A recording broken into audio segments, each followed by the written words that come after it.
저는 우리 모임을 할 때 뭐에 대해서 하겠다고 한 달 전부터 준비하거나 그러지 않습니다. 그때그때 상황에 맞고 필요한 것이 무엇일까 해서 즉흥적으로 하는 경우가 물론 큰 틀은 있을지 몰라도 거의 그런 식으로 해오고 있습니다.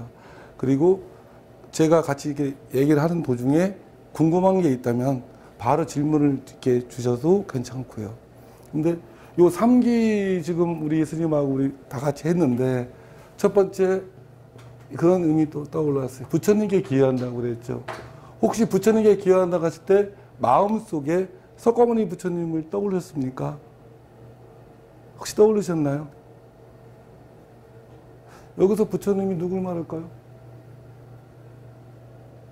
여기 계신 분을 말하는 건가요? 그림이잖아요. 그렇죠? 예. 그 다음에가 가르침, 법이죠. 가르침에 기여한다. 잘못 기여하면 안 되잖아요, 우리가. 그 다음에 스님들께 기여한다. 돌아간다는 얘기죠. 기여한다는 얘기는 돌아간다. 그럼 뭔가 나왔다는 얘기잖아요, 우리가. 나왔으니까, 나왔는데 이게 뭔가 잘못됐으니까 올바른 자리로 돌아가겠다는 것이잖아요. 그러면 요 세 분은 일체가 돼서 돌아간다는 얘기잖아요. 그렇죠. 우리가 석가모니 부처님한테 돌아갈 수 있나요? 돌아갈 수 있을까요? 인격이 다르고, 태어난 것도 다르고, 그렇죠. 문화도 다르고.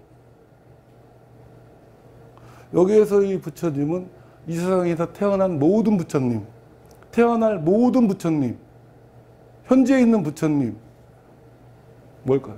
다 포함하는 겁니다. 본래의 자리, 우리 본래의 자리, 비로자나 잊지 말라는 거예요. 근원적인 본래의 자리, 부처님. 거기서 모든 부처가 나오지 않겠어요? 그렇죠? 그럼 여기 가르침은 뭘까요? 본래의 자리에서 운영되는 지가 있다는 거죠. 지혜, 지식, 지. 우리가 지를 할 때 세 가지가 있어요. 지식이 있고, 그죠? 지혜가 있어요. 또 하나가 뭐 있죠? 또 하나 뭐가 있을까요? 가르침에서. 우리가 항상 공부했던 거 있잖아요. 오늘도 공부할 거고. 반야라는 게 있잖아요. 다른 겁니다. 지혜를 반야라고 이렇게 밑꼬르친 책들이 꽤 많이 있더라고요. 보다 보면은 전혀 지혜와 반야는 다른 겁니다. 이해하시겠나요? 우리가 그동안에 그 반야신경서부터 많이 공부를 해왔는데 무엇이 다를까요? 이거와 이거는? 이거는 다른 거는 이해할 수 있잖아요. 지식과 지혜가. 지식은 외부적으로 눈을 통해서 보고 귀로 들으면서 머리가 기억해 쌓아놓은 것이 지식이죠. 지식도 살아가는 데 필요합니다, 이거. 그쵸? 스킬이라고 번역할 수 있죠. 테크닉으로 번역할 수도 있고. 필요합니다. 우리 불교를 믿으신 분들의 하나의 착각 중에 하나가 뭐냐면은 지식이 필요 없다. 이런 말을 하는 사람들이 있어요. 그냥 수행만 하면 된다. 아, 그렇지 않습니다. 반드시 필요합니다. 공부는 필요 없다는 거잖아요. 공부는 하지 않고 공부 잘해달라고 수행만 했어요. 그럼 공부 잘하나요? 학생이 이렇게 알잖아요. 잘할 수가 없잖아요. 그렇죠? 공부를 해야지 지식을 쌓아야죠. 그렇죠? 살아가는 데는 지식은 반드시 필요합니다. 이거를 무시하면 안 돼요. 지식을 공부를 해야 됩니다. 이거는 어떻게 보면은 나태함을 표현할 수 있어요. 지식을 공부하지 않고 수행만 하면은 깨우칠 수 있다. 참 매력적이죠. 마음, 우리가 만 아상의 입장, 에고의 입장에서는 되게 매력적이에요. 아무것도 안 하니까 나는. 편안한 상태에서도 한 방에 깨우친 무슨 황홀익을 볼 것처럼 이렇게 여겨지게 하잖아요. 그게 얼마나 믿겠어요. 마음, 그거 아상이 탁 달라붙겠죠. 그런 데다가. 공부하려면 힘들거든요. 앉아야 돼. 먹는 것도 줄여야 돼. 시간도 엄수해야 돼. 다른 애들 다 놀고 컴퓨터 할 때 나는 책을 봐야 돼. 힘들거든요. 위대한 겁니다. 공부해야 됩니다, 지식. 지식을 쌓아 놓아야 됩니다, 지식을. 예. 모든 사람이 돌아가실 때 뭐라고 쓰죠? 우리가 그 유기식으로 현고 학생이라고 쓰죠. 학생. 이게 가장 위대한 말입니다. 근데 과연 돌아가신 분이 학생이었는가? 이거는 다른 문제예요. 학생, 배우는 죽는 직전까지 배우다가 돌아가신 분이 학생이잖아요. 과연 돌아가신 분이 그렇게 했나요? 아무나 학생을 쓰면 되겠나요? 그렇죠? 죽을 때까지 배우라는 겁니다. 과연 그렇게 했나요, 우리가? 함부로 학생을 붙이면 안 된다는 거죠, 그래서. 그렇죠? 지식, 끊임없이 배워나가라는 거예요. 배워서 머리에 축적을 하는 겁니다. 그래야 지혜 단계로 갈 수 있다는 거예요. 요거 지식이 끊임없이 쌓이면서 나이가 들어감에 따라 뭐가 쌓이느냐? 경험이 쌓입니다. 그렇지 않을까요? 내가 지식을 이겼던 거를 써보기도 하고 삶의 수많은 거를 겪고 나가다 보니까 경험이 쌓일 때 지혜가 트는 겁니다. 그래서 옛날에 나이 먹은 어르신을 공경하는 게 지혜가 있다는 측면에서 공격을 많이 하는 겁니다. 아, 이분은 수많은 경험을 했으니까 어느 상황이 닥치거나 어느 순간이 오면은 이 자기의 경험상 이런 식으로 대처하는 게 좋더라. 이런 게 쌓여 있겠죠. 근데 노인이 됐습니다. 지식도 쌓지도 않고 이런 경험도 별로 안 하고 가는 사람이 과연 노인으로 공경받아야 되는 건가요? 좀 다른 문제죠. 모두 나이 드신 분들 다 노인 공경해야 되는 건가요? 공경할 만한 노인은 지혜를 튼 사람을 말하는 겁니다. 적어도 부모가 되고 할아버지 할머니가 되고 어른이 됐다는 얘기는 지식을 많이 쌓고 수많은 삶의 경험을 통해서 지혜까지도 폭발해 나오는 거예요. 그렇지 않나요? 그렇죠. 그러면 내가 과연 노인, 참 훌륭한 말인 거예요. 그래서 노인이란 말에는 늙을 노자가 아니라 수많은 삶의 경험과 교훈과 지식이 있어서 적용할 줄 아는 힘이 생긴 거예요. 우리 삼기가닥이 나오는 건데 뭐 가르침하고도 뭐 큰 차이는 없는 것 같아요.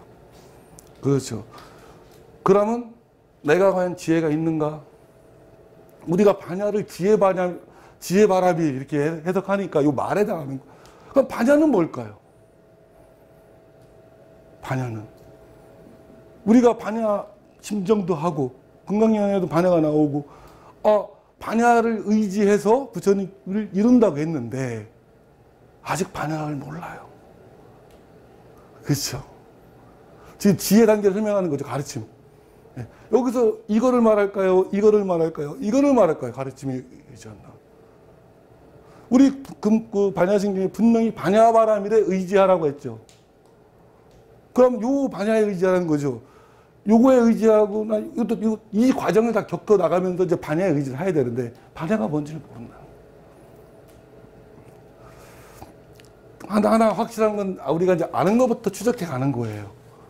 자, 우리 3기 하다가 나왔는데 아마 우리가 오늘 이렇게 얘기를 하다 보면은 3기가 또 새로운 의미로 다가올 수 있을 겁니다. 단순한 말에서 의미를 부여하는 것으로. 자, 지식과 지혜는 외부적인 겁니다. 가만히 보세요. 외부적으로 눈, 귀, 코, 머리, 지식, 감정, 인식 작용을 통해서 지식을 배우고 이거 쌓여서 경험이 쌓이면서 지혜가 트는 거예요. 적응력이 키워지는 거죠. 반야는 외부적인 것이 아니라는 거예요. 그래서 의지할 만하다는 거예요. 이런 것도 외부적으로 들어오잖아요. 만약에 반야가 지혜랐다면 나이 먹은 분만 깨우쳐야 됩니다. 그렇지 않겠어요? 수많은 생을 불교로 말하면 거친 사람만 깨우쳐야겠죠. 그러나 그렇지 않죠. 우리 어린이도 금방 깨우칠 수 있고 불교도 항상 그러잖아요. 그건 뭐냐? 이거에 의지 않고 이거에 의지하기 때문에 그래요. 외부적으로 배워서 되는 게 아니라 내부적으로 그냥 터지는 거예요. 반야라는 거는. 그런 속성이 있어요. 가만히 보세요. 내부적으로 우리 마음을 통해서 터지는 지가 있다는 거예요. 빛. 그게 반야입니다. 이거에만 의지하는 거예요. 즉 지가 세 개가 있죠. 이렇게. 그래서 이 가르침에 의지한다. 즉 이런 모든 가르침을 있는 그대로 인정을 한 상태에서도 나도 모르게 내부적으로 마음을 통해서 탕 터지는 생각이나 지혜가 있습니다. 아마 느낄 때가 있을 거예요. 아마 살아가면서 번뜩번뜩할 때가 있어요. 그게 반야입니다. 좀 다르죠, 성격이. 이거는 항상 순간적으로 터져나오고 혁신적이고 창조적입니다. 얘네들은 창조력이 없어요. 적응하는 것들이지. 그럼 우리가 가르침에 요 가르침이 기여한다고 할 때는 반야는 어디서 나온다는 얘기예요? 진리에서 나온다는 거예요. 같다는 거죠, 이제는. 그래야지 이게 니꼬르가 되지 지혜랑 니꼬르 할 수가 없잖아요. 그죠? 이 가르침은 근본적으로 모든 부처님, 현대, 대세, 미세 모든 부처님과 비로자납을 말하는 근원짜리 거기서 나오는 지, 이게 반야입니다. 그러니까 이 가르침이 일치할 수밖에 없어요. 그렇죠. 그러니까 3기가 되는 거예요. 근데 이런 거랑 일치하면 일치할 수가 없잖아요. 그죠? 세 번째, 스님들께. 자, 스님들께 역사적으로 뭐 교회는 제쳐놓고 우리 불교만 봐도 모든 스님들이 옳았나요? 신도분들한테 부처님 가르침 그대로 설파했나요? 아니면 신도분하고 재산축 내려고 하고 사기치고 옛날 고려시대 때 보면은 여신들 막 건들고 희롱하고 많지 않았나요? 다 그럼 귀해야 됩니까? 생각하세요? 뭔가 이상하잖아요. 그죠? 여기서 말하는 스님들이 뭘까요, 그러면? 이거는 이제 쌍카라고 보통 나오는데, 공동체를 말하는 겁니다. 어느 개별적인 스님을 말하는 게 아니라 공동체. 어떤 공동체일까요, 이게? 어떤 공동체? 지금 우리가 공동체입니다. 이 청교도 자체 여기 계신 분들도 다 이 자리에 있건 없건 여기에 뜻을 둔 사람들은 공동체입니다. 한 명 이상은 공동체잖아요. 그렇죠? 그럼 어떤 공동체예요, 우리는? 이 부처님의 진정한 그 근원 자리와 거기서 터져나오는 반야바라미를 따르는 공동체를 스님들이라고 표현한 거 쌍카입니다, 그게. 네. 그런 분들을 존경받을 만하다고 하는 거지, 모든 스님들 존경해서 모든 스님이 합장하라는 게 아닙니다. 아까도 우리 사장님하고도 얘기했지만, 종교라는 틀을 쓰고, 부처님을 판다든가, 예를 들어 예수님을 판다든가, 그래서 자기 조직을 지키려고 하고, 사익을 취하려고 하고, 사람을 맹신시키고, 두려움을 가장하고, 이러면 그런 사람들이 진정한 구도자, 스님이나 목사일까요? 그렇지 않다는 거예요. 그런 거는, 여기서 말하는 스님들은 공동체인데, 어떤 공동체냐? 이것과 이것의 기반을 끊임없이 그 길로 노력하는 집단, 그거에 함께 소속되라는 겁니다. 이제는 귀의가 뭔지 올 거예요, 귀의가. 그죠? 그러면 요 귀의가 되면은 이제 종교적인 게 나오죠. 자, 종교가 뭘까요?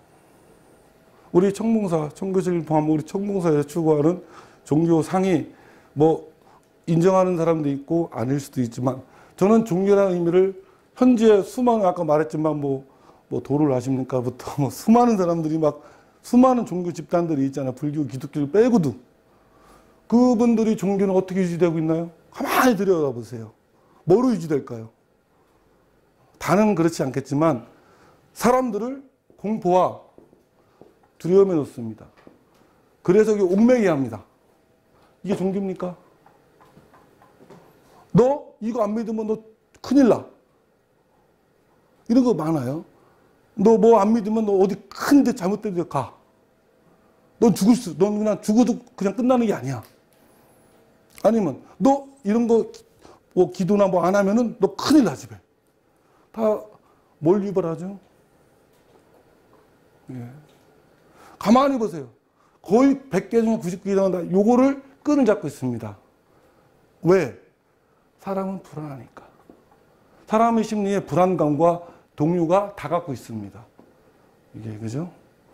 그러면 불안감과 동요를 해소시키는 방향으로 사람들이 종교를 찾아갑니다. 예. 근데 그거를 공포심과 두려움을 유발시켜서 여기에 메워놓습니다. 그게 종교입니까? 그리고 자기의 갖고 있는 기득권, 예. 기득권을 끊임없이 유지하기 위해서 종교에 한 사람들은 자기 조직이나 돈이나 끊임없이 유지하기 위한 이런 욕심으로 부처님과 하나님과 뭐 이렇게 팝니다. 이게 종교인가요?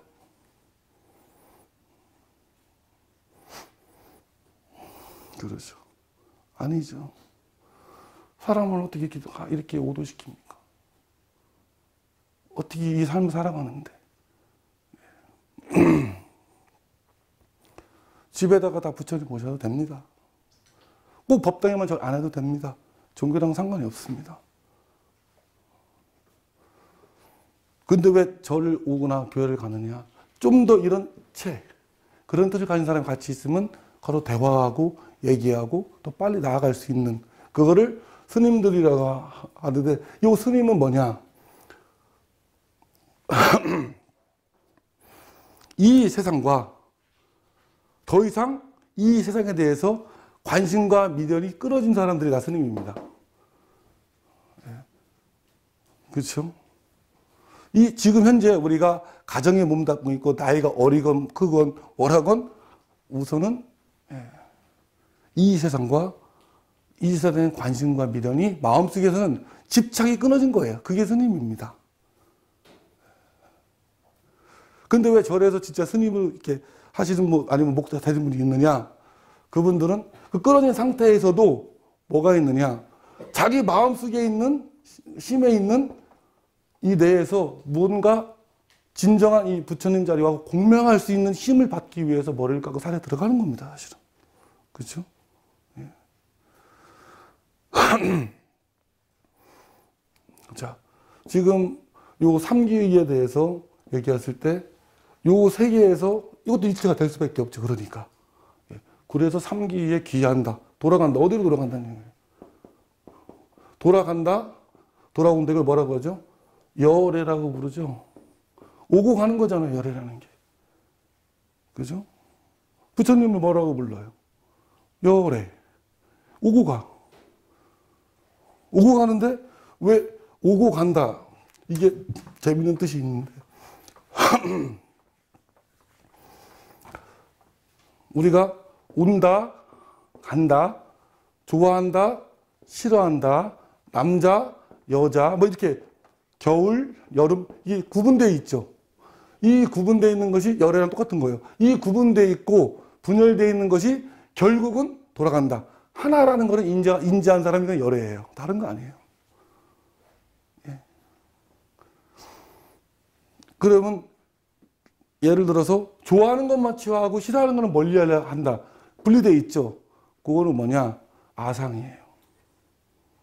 아상이 저번에 얼마나 뿌리 깊이 얘기할 때 설명했죠. 항상 아상이 있는 사람들은 여전히 지금 자기 자신을 저뿐만 아니라 돌이켜보세요. 항상 분리합니다. 뭐든지. 분열하고 여기서 끝나는 게 아니라 이 사람이 동의하고 두려워하는, 신뢰하는 이유는 뭐냐면은 자기 자신이 어디에 의지할지를 모르기 때문이에요. 그러니까 외부적으로 의지할 걸 찾는 것 뿐이에요. 심리적으로. 그거를 이용하는 것 뿐이고요. 그렇죠? 분리와 분열과 또 하나는 저항을 합니다. 그리고 무조건 싸웁니다. 예, 무조건 자기가 싸웁니다. 이게 다 아상의 특징들이죠. 그리고 주장하고요. 그렇죠? 이런 것이 마음속에 있다면 자기도 모르게 막 저항합니다. 그래서 요 자기도 모르게 저항하고 자기도 모르게 괜히 그 사람 말이 옳건 그런 건 상관이 없어요. 그냥 저항하는 거예요. 왜? 아상이 나를 내가 살아, 내가 있다. 내가 누군데. 이런 게 있기 때문에 저항하는 겁니다. 통합을 하려도 무슨 소리야. 내가 있는데 하고 분열합니다. 너와 다른 내가 있어. 분리하죠. 이게 이제 아상과 인상 같이 가겠죠. 싸웁니다. 나 자신이 세워지려고. 나 자신을 상대방보다 위대하게 보이기 위해서 싸우겠죠. 주적. 다 아상입니다. 그러니 아상을 저항해서 포기한 사람이 우리가 말하는 수다원이라고 하는 거죠. 그죠? 저항심이 없는 거예요, 이제. 그럼 상대방이 무서워서 포기하는 거냐? 아, 그런 차원이 아닙니다. 이분이 포기한다는 얘기는 삶에 포기하는 겁니다. 살아가는 삶에 있어서 때로는 아상 입장에서는 견딜 수가 없는 거예요. 내가 모욕감을 느끼고, 내가 괴로워지고, 내가 작아지고, 내가 초라해지고. 근데 그런 것들을 그냥 저항하지 않고 포기해버리면은 삶이 뭔가 부처님을 움직이는 가르침이 흘러가는 게 있구나. 이거를 느낀 사람이죠. 그렇죠? 느낀 거죠. 그러다 보니까 현명하게도 자기 자신을 포기한다. 즉, 자기 자신이라는 것이 알고 보니까 아상이고 실제가 아니라는 거기 때문에 포기하는 게 아니라 그냥 없어진 거예요. 이런 거에 누가 있죠? 뒤에 내가 있는 거예요. 내가 분리하고, 내가 분열하고, 내가 정하고, 내가 싸우고, 내가 주장하는 거예요. 이게 뭐냐고요? 아상이라고 하죠. 아상. 얼마나 침투가 심한지를 이제 느끼라고 했죠. 저번 시간에. 자, 우리 이제 아상의 실체 알았으니까 지금 딱 버리면 됩니다. 그죠? 쓸 데가 없어요. 근데 나는 아상을 버렸다. 이제 되나요? 되나요? 아, 아상 버렸죠? 이제 부처됐네요. 쉽네. 되나요? 그 허사님 쉽지 않죠? 예. 당연히 쉽지 않습니다. 왜냐면은 나는 이제 더 이상 아상이 징글징글해서 버렸다. 여기 때 요 말에 함정이 있어요. 버린 나가 있습니다. 요걸 버린 나가. 여전히 아상이 침투해 있죠. 그렇기 때문에 버려지지가 않은 거예요. 그죠? 얼마나 뿌리 깊게 아상이 피해를 주고 있는지 보면 압니다. 근데 아상이 버리는 거는 내가 버린다고 버려지는 게 아니라 아상의 실체를 알기 때문에 버려지는 거예요. 우리가 부처님이 동굴에 비유할 것처럼 캄캄한데 거기서 어둠을 없애려고 막 별 생출을 해봤자 소용이 없잖아요. 그냥 불 하나 탁 켜면 되잖아요. 그런 식으로 탁 켜는 것을 아상이 실제가 이런 걸 알려주는 게 바람이라는 거예요. 파냐. 번개 같이 불이 팡 쳐주는 거예요. 마음에. 어두울 때. 그때 뭐가 있구나. 그때 아상이 이게 가짜라는 게 처음에 조금 드러날 수 있죠. 즉 더 이상 아상이 왜 생겨났고 왜 필요가 없는지를 이해할 때만 저를 떠들어 나가지 버리겠다. 안 버려집니다. 여전히 도사리고 있어요. 점점 더 정교하게 가겠죠. 가장 아상이 센 사람이 누굴까요? 성직자입니다. 볼 것도 없습니다. 본인 스스로는 육체적으로는 다 버렸어. 목사나 천주교나 그 역사를 보세요. 종교 이름을 쌓은 게 가장 많습니다. 우리 스님들 중에서도 나는 이제 무력은 없어. 나는 이제 세속과도 싸우지 않아. 나는 성직자니까. 그러면 이제 아상이 버려야죠. 버려지지 않습니다. 더 큰 게 나는 당신보다 더 많이 알아. 나는 위대한 스승이야. 이런 아상이 또 쭉쭉 들어갑니다. 이제 점점 커집니다. 못 버린 거예요. 더 커진 겁니다. 그럼 또 잘못 인도하겠죠. 지식만 쌓았죠. 반야가 없으니까. 그렇죠? 반드시 반야에 의지해야 되는데 공부를 많이 했을 거 아니에요. 공부도 안 하면 그 문제가 될 수 있겠죠. 근데 공부는 많이 했지만 반야가 안 터졌기 때문에 점점 애고가 쌓이는 거예요.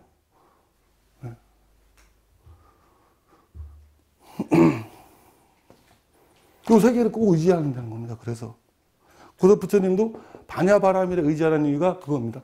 이 단계를 다 지나가서 진정한 근회에 나오는 빛을 믿으라는 거예요. 그 빛만이 스스로가 해결해 주지 어둠은 빛을 갖고 와야지 해결되지 다른 방법이 없다는 거예요. 있을 수도 없고요. 반야의 빛이 켜져야지만이 아상이 허구라는 걸 안다는 거예요. 저절로. 그냥 안다는 거예요. 그럴 때 그냥 저절로 없어진다는 거예요. 왜? 실제하는 게 아니니까 저절로 없어지는 거죠. 어둠이 실제합니까? 실제하는 걸까요? 실제한다고 믿을 수도 있어요. 언제? 빛이 없는 동안에. 빛이 없는 거예요. 막은 거죠. 그렇죠? 자, 아상. 이게 근데 구조를 예전에 설명했죠. 저번 시간에. 아상의 구조. 이걸 왜 하느냐. 아상이 얼마만큼 피해를 주는지를 알고 마음에 더 이상 아상이 안 당하기 위해서 공부하는 거예요. 아상은 뭐라고 하냐면 나에 대한 사랑이에요. 사실은 잘못된 게 없다는 거였죠. 나 자신에 대한 사랑인데 그게 뭐가 잘못됐어요. 그러니까 이해하는 겁니다. 지금부터. 이해가 다니까. 아까 받아들인다고 했잖아요. 우리가. 아상이 있다는 걸 인정해야 돼요. 우선은. 왜? 아상이 있다는 것은 내가 있다는 거의 증거품이구나. 무언가 진정한 진리가 있구나. 그래야지만이 마음이 뒤를 돌아봅니다. 그놈으로 귀의합니다. 귀의하겠죠.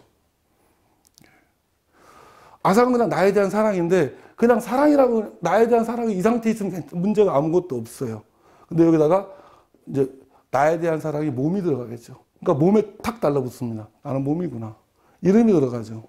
나라, 성별, 직업, 자식, 삭 들어가. 이게 다 달라붙습니다. 아상이. 왜? 아상이 자기의 본성에 대한 귀의를 까먹었기 때문에 이런 것들이 자기라고 착각을 하는 겁니다.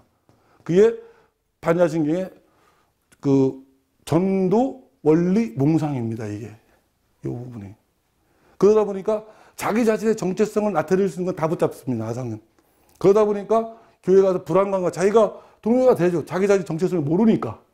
그러다 보니까 자기 정체성이라고 할 만한 것들, 이런 것들뿐만 아니라 뭐 종교적으로 구원받았다는 이런 거 다 의지하는 겁니다. 그냥. 동요심과 불안감 해소하려고. 불쌍하잖아요. 그때 누군가가 그렇지 않다. 너가 너를 사랑하는 건 잘못된 것이 아니다. 괜찮다. 근데 진정한 너는 이건 하나의 징표이고 진정한 너가 있기 때문에 나온 현상일 뿐이다. 지금 그러면 그럴 때만이 반야바람이 되던 빛이 와서 진정한 거에 의지하겠죠. 그렇죠?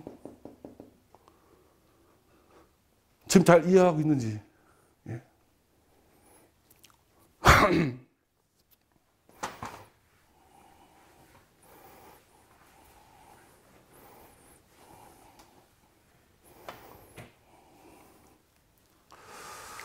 우리가 살아가면서 힘들고 어려운 순간이 있다고 합니다. 왜 힘드느냐 가르치면, 원래 이 반야신경이나 금강경에 보면 이 세상에는 힘들고 어렵고 괴롭건 일이 없다고 합니다. 이 책을 보면 나옵니다. 그죠? 깨우침의 길도 없고 방법도 없고 다. 그죠? 근데 우리는 엄연히 현실 속에 존재합니다. 그죠? 그래서 이런 경전을 이해할 때 어려운 거예요. 내 삶에는 분명히 괴롭고 힘들고 어렵고 막 그런데, 그러다 보니까 이런 걸 믿어버리면 난 죽으면 진짜 좋은 거 태어날고. 잘 보세요. 천상이 뭐죠? 천상, 천국, 천장, 불교도 뭐 극락. 이게 뭘까요? 가고 싶습니까? 내가 괴로워 찢어서 힘들어 죽겠는데 여기 가면 행복할 것 같아요? 예. 내가 현재 행복하지 않은데 먼 훗날에 일로 가면 행복할 것이다. 그 아상입니다. 거짓말입니다. 사기치는 거예요. 그렇죠. 천상, 우리가 말하면 극락 그 묘사를 보세요. 자, 우리는 이런 집을 짓고 있지만 거기는 금옥으로 된 집이 있죠. 거기 우리는 음식물을 힘들게 노력해서 막 해서 먹지만 거기는 땅 떨어지죠. 구조는 똑같다는 거예요. 제 말은. 결국 거기도 사람이 살고 집이 있고 먹을 게 있고 똑같다는 거예요. 뭐가 다르죠? 좀 더 편하게 먹고 좀 더 고통이 좀 덜 당하고. 뭔 차이가 있죠? 그걸 왜 바라죠? 그죠? 극락에 천국도 표현하면은 예쁜 여자들이 막 나를 뭐 막 좋아하는 것처럼 보이고 뭐 야자수 같은 게 쫙 펼쳐져 있고 좋은 바람이 불고, 그게 뭐가 행복하죠? 내 마음이 불안한데? 그러면 거기 가면 내 마음이 그냥 행복해질 것 같아요. 즐거움은 일순간 느리겠지 모르지만 여전히 동요하고 있겠죠.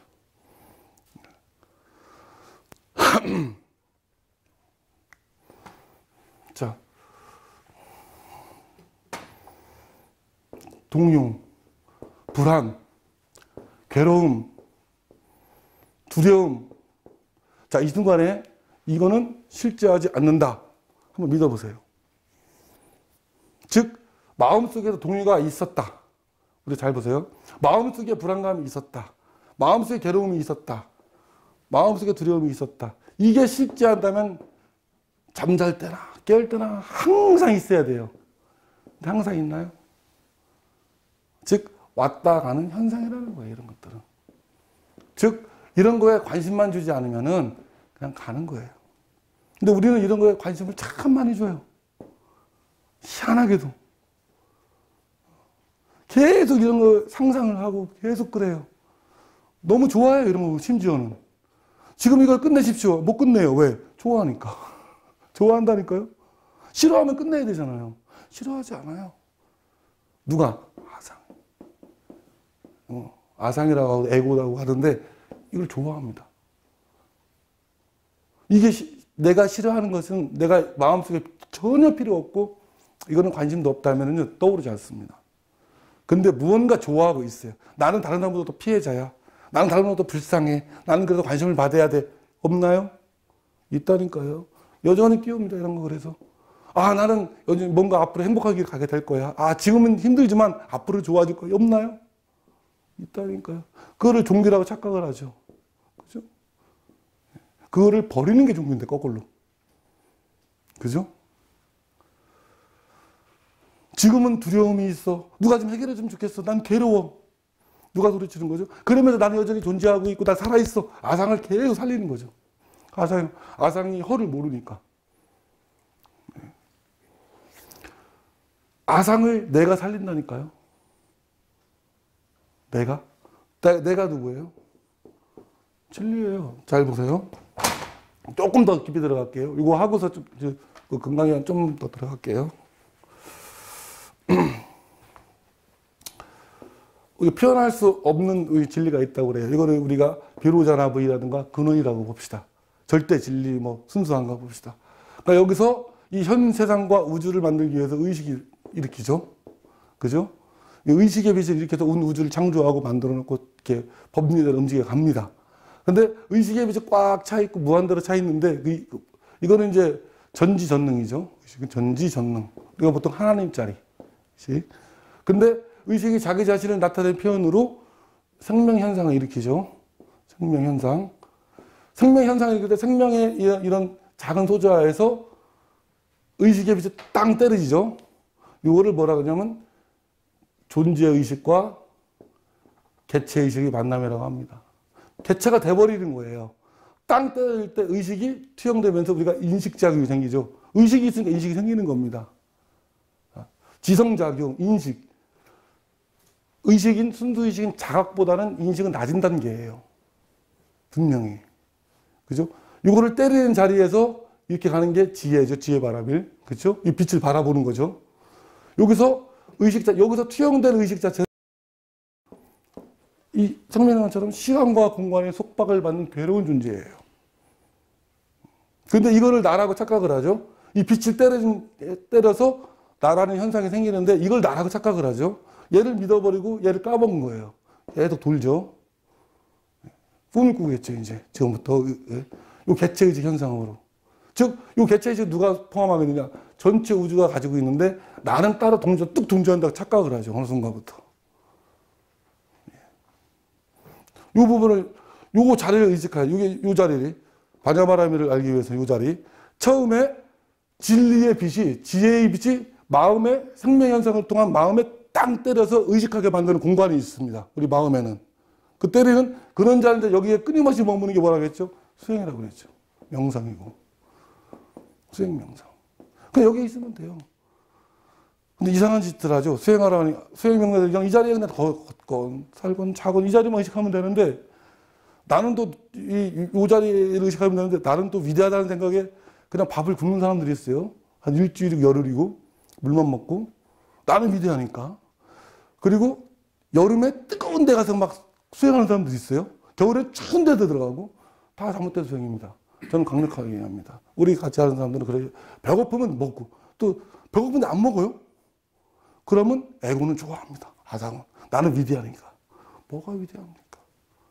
배고프면 먹어야죠. 그죠? 추우면 옷을 입어야죠. 여기에 부처님이 왔다고 칩시다. 걸어가는데. 알아볼 수 있어요? 부처님 알아볼 수 있을까요, 우리가? 30이 상호가 딱 있고 부처님은 빛이 쫙 나니까 알아볼 것이다? 그렇지 않습니다. 그건 아상이죠. 하나님은 아상이잖아요. 아상을 가진 사람은 내가 뭔가 담도 뛰어나야 되니까 극기에 막 부처님도 처음에는 얼마나 격렬한 수행을 했습니까? 그렇죠? 6년 동안 그 설산에서 그 추운데도 홀딱 벗고서 막 수행하고 그것이 다 아상이고 별 부질없다는 걸 아는 겁니다. 그렇죠? 근데 그걸 추종하고 있어요. 그렇죠? 아무도 부처님을 못 알아볼 겁니다. 제가 볼 때는. 왜? 부처님은 뛰어난 점이라고는 발견할 수 없는 평범하게 볼 테니까. 부처님이 나는 외모도 다르고 지혜도 있고 그러니까 나는 뛰어나다고 이렇게 하면서 올까요, 부처님이? 그러면 그분이 과연 부처가 맞을까요? 여전히 아상을 갖고 있는데 그렇지 않다는 겁니다. 평범해지는 게 쉽지 않아요. 다 뛰어나려고 하고 위대해지려고 하고 남보다 더 높이 쓰려고 하고 자기 자신을 더 보여주려고 하고 이런 심리가 강해요. 그게 다 아상이에요. 이 아상을 버려라. 아상을 버리는 사람은 아라이라고 했죠. 얼마나 힘들어요. 아상을 버리기가. 내가 버린다고 버려지나요? 아까 얘기했죠. 버려지지 않는다고. 즉 아상이 왜 태어났고 구조적으로 그리고 아상이 태어난 이유와 아상이 그 근원으로 돌아가는 반야를 통해서만 저절로 없어진다는 거예요. 네. 자, 이 정도 이렇게 뭐 약간 보충을 하고, 이 책의 이제 금강경을 잠깐 볼게요. 우리가 반야신경을 했기 때문에 지금은 금강경이 반야신경은 이제 축약된 거라서 빠진 부분이 많죠. 그러다 보니까 금강경을 많이 읽고 외우고 해도 여기에 어떤 게 함축되어 있고 뭐가 숨어 있는지 잘 모르는 경우가 많아요. 물론 외워도 공은 가겠지만 이 의미를 제대로 알자. 금강경이 그냥 허술한 경전이 아니거든요. 그래서 시간 되는 데까지 간략하게 하고 다음에도 또 시간 되면 금강경 이어가는 걸로 해서 질문이 있으면 그때그때 또 질문을 받고요. 하겠습니다. 여기 금강경은 먹건의 책을 보면 잘못 번역된 것들이 꽤 많아서 왜냐면은 여기에 이와 같이 내가 들었다. 첫 기절이 이거죠. 이와 같이 내가 들었다. 즉, 안 한다라는 가장 법문을 많이 듣고 머리가 명석하신 분이 이와 같이 내가 들었다. 라고 이렇게 썼어요. 글을. 이런 분조차도 이와 같이 내가 들었다고 이게 겸손하게 표현하는 거예요. 즉, 내가 부처님 말을 들었다. 이렇게 쓰지 않습니다. 이와 같이 나는 이렇게 들었다는 거예요. 왜? 나는 깨우치지 못했거든요. 안 한다는.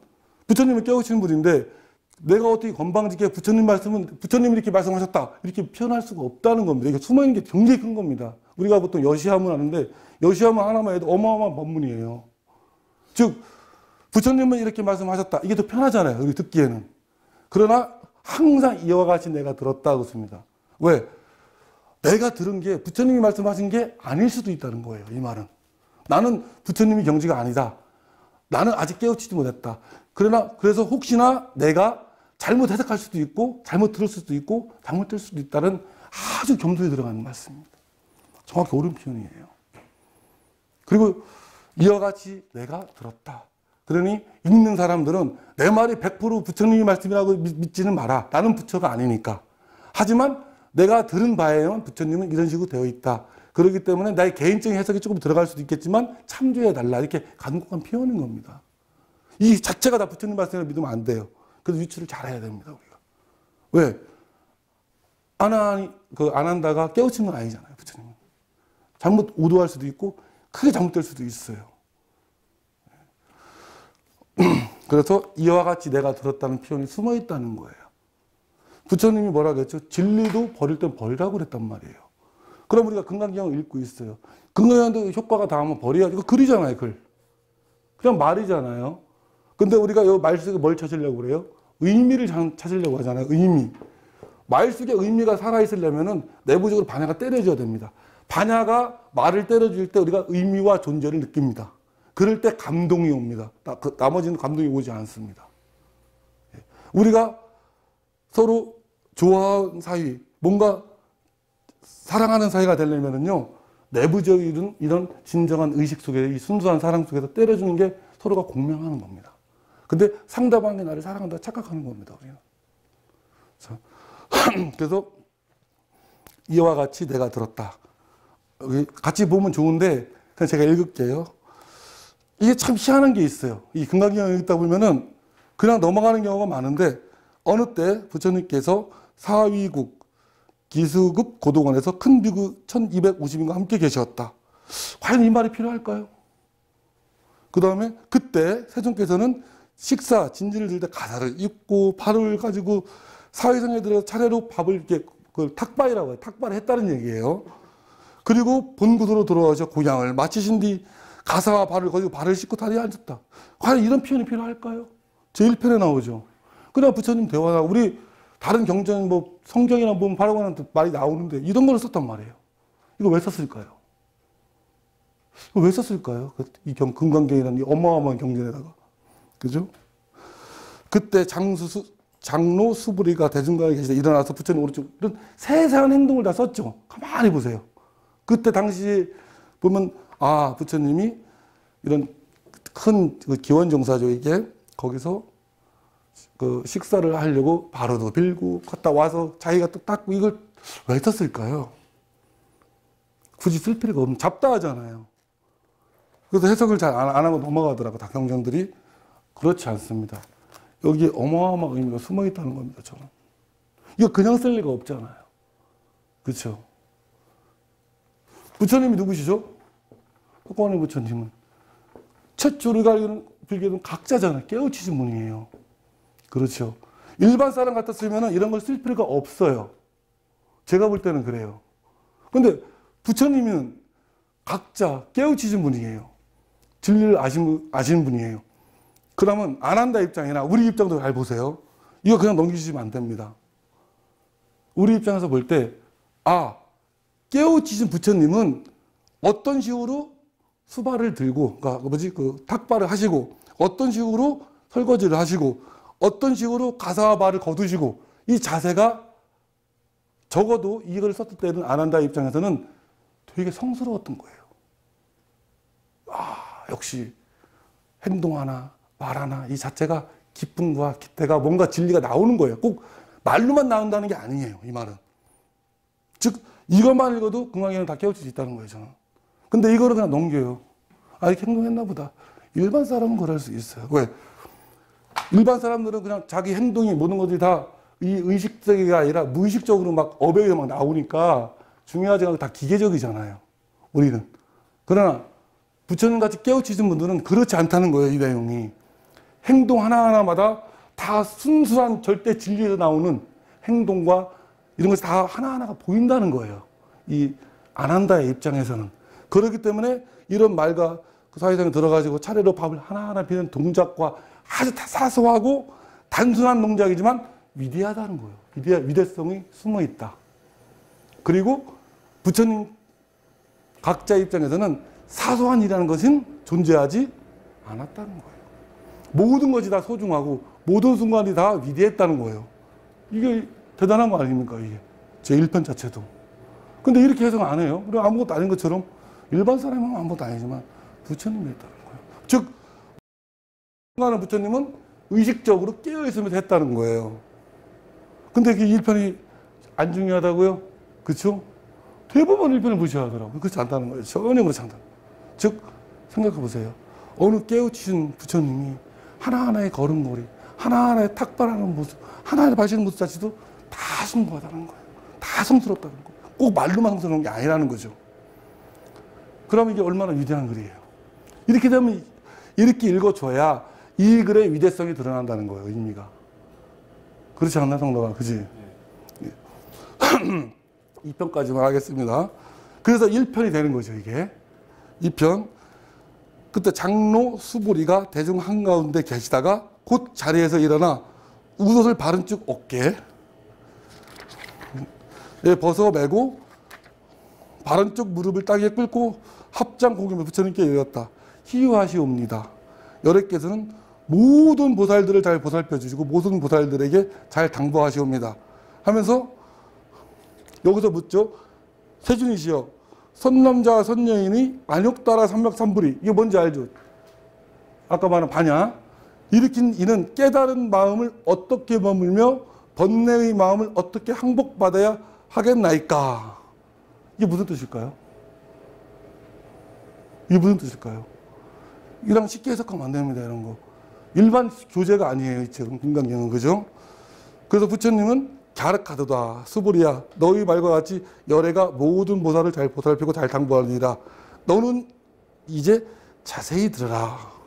이제 마땅히 너희를 위해 연설하리라. 이 편까지만 할게요. 오늘은 선남자 선여인이 안욕따라 삼맥삼불이심을 일으킨 이는 마땅히 깨달은 마음을 이와 같이 머물고 그 번뇌의 마음을 이와 같이 항복받을지니라. 그러하옵니다. 세우진시여 바라옵건대 듣고자 하나이다. 뭐 아무런 이상이 없나요? 여기에? 좀 이상하지 않나요? 뭐 이상한 점 발견하지 못하네. 그거 읽으면서. 아마도 수십 번, 수백 번 읽었을 텐데. 금강경을. 잘 보세요. 수보리가 누구죠? 수보리. 이게 일반 사람이 물은 게 아닙니다. 부처님한테 금강경을 잘 보세요. 해공제일이잖아요. 수보리가 질문한 겁니다.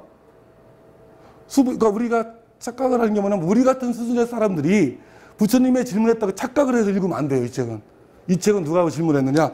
수보리라는 사람이. 수보리가 누구냐? 거의 부처의 경지에 오신 분입니다. 이분은.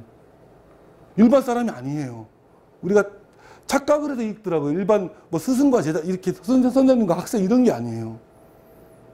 거의 부처의 경지까지 다 오신 분이기 때문에 이분도 하나하나 써놓은 거예요. 거의 이분도 부처님급이기 때문에 성스럽기 때문에 이분이 우수술 바른 좋게 거치고 자리를 이걸 다 묘사해 준 거야. 아란다도.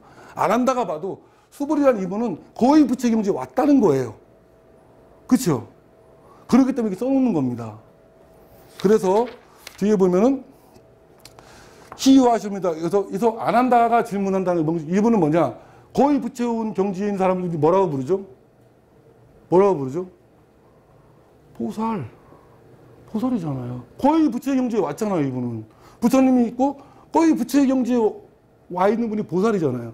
수보리 보살이라고 써 있잖아요. 보살. 즉 우리가 말하는 뭐 흔히 보살님 이런 말고요. 진짜 보살. 예. 그래서 뭐라고 하냐면 안욕따라 삼맥삼무리를 이미 완전히 아시는 분이잖아요. 아니 보세요. 이상한 구절이 또 있어요. 안욕따라 삼맥삼무리를 일으키고 완전히 아는 수보리인데도 왜 번뇌가 있을까요? 아니 이미 완벽하게 아는 보살인데 무슨 번뇌가 있을까요? 이상하지 않나요? 읽을 때마다? 이런 거를 좀 짚어줬으면 좋겠다는 거잖아요. 우리가 긍정을 할 때. 이상하죠? 이미 수보리는 다 아시는 보살이에요. 완전 보살. 근데 더더군다나 부처님도 인정을 했죠. 안욕따라 삼박삼일치를 분명히 마땅히 넌 알고 있는데 그 번뇌의 마음을 이와 같이 항복받으라? 이상하지 않아요?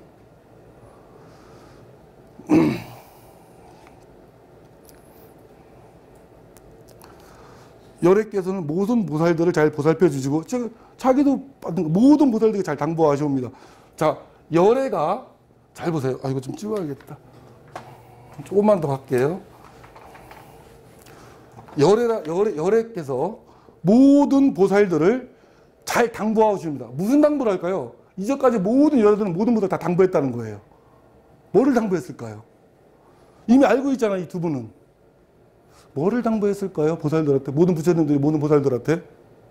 이상하지 않나요? 그리고 분명히 선남자 선여인이 즉 수보리 보살뿐만이 아니라 선남자 선여인 모두가 지금 현재도 해당되는 겁니다. 과거도 현재 미래도 안욕따라 삼박삼보리를 일으키는 마땅히 이미 깨달았다고 했잖아요. 깨달은 마음을 갖고 있는데 어떻게 번뇌가 있을 수 있나요? 이미 깨달은 마음인데. 뭔가 좀 이상해요. 그죠? 그래도 금강경이 재밌다는 겁니다. 되게 재밌는 경쟁이잖아요. 자,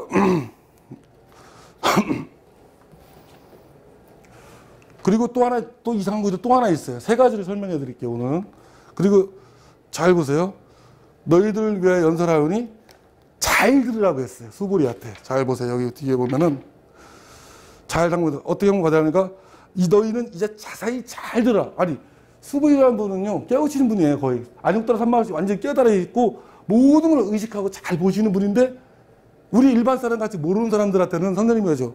너 잘 들어야 된다. 모르니까 너는. 근데 수보리는 모르는 사람인가요? 모르는 사람인가요? 잘 아는 사람이잖아요, 수보리는. 근데 잘 들어라. 이상하지 않아요? 그러니까 우리가 우리 수준으로 수보리를 이해하니까 이상하지. 그러니까 그냥 평범한 거 그냥 당연시 여기는데 그런 분이 아니라고요, 수보리는. 그러니까 아무 말귀를 못 알아듣는 어린 막 장난치고 까부는 어린 학생들한테 야 너 그럼 잘 들어야 되네 막 이렇게 얘기하지 누가 수보리 같은 이런 수재한테 잘 들어 이렇게 하나요? 이상하잖아요. 이런 읽으면서 이상하지 않았다는 걸 느끼는 것도 일단 그것도 특이해. 왜?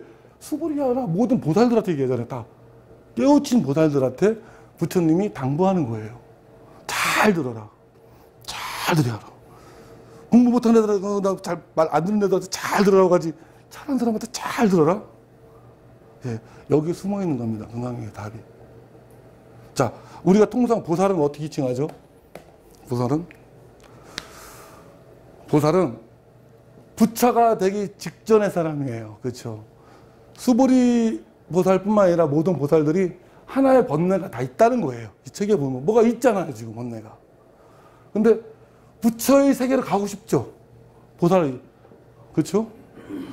근데 보살 시점에서는 부처의 세계로 가고 싶은데, 보살 이쪽에서 이쪽 언덕으로 가고 싶은데, 우리가 피안의 세계라고 하죠, 여기를. 근데 사람들에 대한 사랑에 있어서 이 인간들을 구제한다고 하잖아요, 보살들이.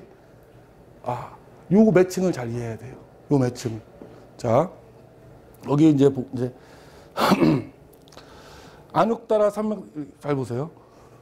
이분들의 어려움이 뭘까요? 보살들의 어려움이. 보살들의 어려움. 우리랑 같은 사람이 아니에요, 이분. 예. 이분들의 어려움은 이미 수많은 고행과 공덕을 쌓았고 깨우치고 각자가 돼서 이제 부처님이 거의 다 됐어요. 그래서 가고 싶어. 요 욕망이 있다는 겁니다. 알겠어요? 다른 번뇌가 아니라, 아, 이제 나는 내가 수십 생, 수백 생, 수만 생 동안 공부하고 배우고 공을 뱉고 공덕을 하고 하면서 이제 다 왔어요. 근데 이거 부처의 세계는 가면 돼. 근데 모든 부처들은 보살들 당부했다고 했잖아요, 여기서. 이런 보살들한테는, 수보리, 우리 뛰어난 이런 사람한테는, 아, 부처의 세계에 가야겠다. 이제 더 이상 이 세상에 미련이 이미 없지만, 거의 없고, 이 욕망 하나만 남은 거야. 이제 나는 부처 이 세계로. 이 세상을 보면 괴로운 거, 뭐 신음하는 거 보이고 안타깝긴 하지만, 여기 보면 너무너무 매력적이잖아요. 부처의 세계는 모든 게 초월해 있고, 끝없는 환희, 기쁨, 표현도 할 수 없는 절대. 예. 이 세계를 가고 싶다는 그 욕망 하나가 있다는 겁니다. 번뇌라는 건, 그러니까 번뇌를 이렇게 해석을 했는데, 그런 게 아니라 그런 욕망 아주 작은 거 하나가 콕 있다는 거예요. 그렇지 않으면 부처님한테 이렇게 물을 필요가 없잖아요, 수보리尊者가. 그렇죠? 자, 그 번뇌의 마음, 즉 이렇게 이 세계에 가고자 하는 그 번뇌의 마음을 이와 같이 항복을 받아라. 왜 잘 들으라고 했느냐? 이분들은 잘 들으라는 이유가 있습니다. 우리 같은 사람하고 달라요. 다 깨우친 사람이기 때문에 이미 마음에 거의 다 이 세계에 가 있습니다. 우리는 모든 마음이 다 여기 있잖아요. 이 세계 알지도 못하는 경우도 많고. 그러나 이런 모든 보살들이나 이 수보리 같은 이 위대하신 분들은 모든 마음이 여기 현상세계에 없어요. 그러니까 우리가 착각할 때 평범한 사람에서 우리 같은 수준으로 이렇게 내리면 안 돼요. 그분들이 그 강의 읽을 때에는. 이분의 마음은 다 일로 와 있어요. 절대의 세계 피안에 다 와 있어요. 조그만 욕망 하나가 탁 걸쳐 있는 거예요, 여기에. 예. 그럼 이분들은 아상이 있겠어요? 아상이 있을까요? 없어요. 아상이 없어지면 어떤 현상이 일어나나요? 자기 몸을 의식하지 않아요. 이미 몸은 마음이 알아서 잘 보살펴주고 우주가 알기 때문에 그냥 맡겨버려요. 그러면 몸을 너무 의식하지 않으면은 들리지가 않아요. 몸이 그냥 가버리고 이 보살도를 펼칠 수가 없어요. 그래서 부처님이 얘기했죠. 잘 들어라. 그 얘기는 뭐냐? 우리 같이 이렇게 얘기해라. 몸에 대한 자각과 의식을 하라는 얘기입니다. 이런 분들은 너무 아상이 없다 보니까 몸 의식 안 하니까 잘 들으려면 몸에 의식을 해줘라. 내가 말하는 거에 대해서. 즉, 즉, 현상계에 절대계가 아니라 이 사바세계에 조금이라도 몸에 걸쳐야 되잖아요. 이 도움을. 그래서 몸을 그런 의미에서 잘 들어라 한 겁니다. 우리가 잘 들으라는 건 의미가 전혀 다른 거예요, 의미는. 그 해석을 잘해야 돼요, 금강경은. 그래서. 네. 자, 그럼 법사는 이해가 가시죠, 이제. 금강경이 어떤 뜻이 있는지. 그래서, 수보리께서도 분명히 자기도 이 세계를 가고 싶었는데, 그래도 마지막 이 세계를 갈 때 이 사람들에 대한 사바세계나 현상계에 대한 사랑이 있다 보니까 이 마음을 어떻게 항복받으면 좋겠습니까? 부처님이시하고 여쭌 거예요. 얼마나 간곡하고 아름다운 표현이냐 이거예요. 거의 시보다 더 아름답죠. 내용 자체가. 왜? 그냥 가면 돼요. 부처님한테 질문 안 하면 그냥 부처 되면 되잖아요. 그렇지만 현상세계에 대한 조그마한 마음의 자비심이 있어서, 그러니까 마음이 다 일로 가 있지만, 이미 깨우쳐 있지만, 그래서 이 사람들은 자비심과 사랑심이 있는 거예요. 그래서 보살을 할 때는 이 현상계에 대한 자비와 사랑이 있다고 표현하는 게 여기에 딱 보이는 거예요. 하지만 모든 것을 다 일리 가 있잖아요. 이미 다 깨우쳤는데. 그래서 부처님이 잘 들어라 할 때는 현상세계에 몸을 의식하고 좀 더 남아있어 자비와 사랑을 베풀어 줘라. 아, 얼마나 위대합니까?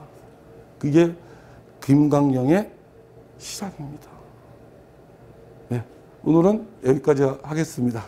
예, 다음에 이어서 다른 현상, 그 현실적인 것과 더불어 같이 할게요. 근데 금강경에 이렇게 숨어있는 게 많은지 모르셨지, 읽으면서 그동안. 우리 반야신경도 그랬잖아요. 똑같이. 왜? 수보이전 위대하신 분을 어떻게 우리 수준을 끌어내립니까? 그분이 질문하는 거예요. 누구한테? 부처님한테. 예. 그러니까 부처님도 우리 수준의 답을 준 게 아니에요. 그래서 잘못 이해하면 금강경이 이해를 못해요. 전혀. 알 수가 없어요. 그렇죠? 그래서 새로운 해석이 아니라 제가 볼 때는 제가 해석하는 게 합당하다가 저는 나름대로는 이렇게 신뢰를 해요. 왜? 종교는, 마지막에 아까 우리가 종교 얘기했지만 종교는 신뢰입니다. 신뢰. 어떤 신뢰일까요? 진정한 우리가 말하는 그 부처의 자리, 반야바라밀이 나오는 근원자리, 순수 그 근원자리에 대한 신뢰를 갖고 생활하는 겁니다. 그래서 반야에서 나온 것 외에는 행동하지 않으면 돼요. 그 마음을 갖고 있어야 이 부분들이 다 이해가 될 겁니다. 금강경 부분들이. 이 상태가 돼야지만 우리가 이해할 수 있는 조건이 되는 거예요. 즉, 그 사람의 수준은 어떻게 하느냐. 뭐 그 사람이 뭐 외형적으로 뭘 갖고 있든 다 상관이 없습니다.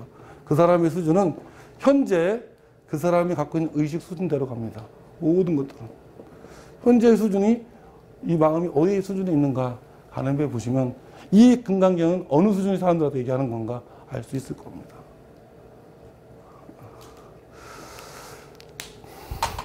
예, 감사합니다.